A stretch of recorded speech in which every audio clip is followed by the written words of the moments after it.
মুম্বাইয়ে নতুন ইনিংস, প্রেমেও নতুন অধ্যায়। মিশমি দাস কি প্রেমে পড়লেন? টলিপাড়ার পরিচিত মুখ মিশমি দাস এবার পাড়ি দিয়েছেন মুম্বাইতে।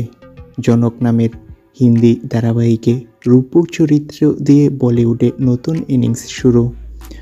নতুন শহর, নতুন ভাষা, নতুন সেট, চ্যালেঞ্জের সঙ্গে মুখোমুখি হচ্ছেন প্রতিদিনই। তবুও অভিনেত্রীর মুখে খুশির ঝলক, কারণ এই সুযোগটা ছিল বহুদিনের স্বপ্ন। আর ঠিক এই নতুন শহরেই কি নতুন করে কাউকে পেলেন মিশমি?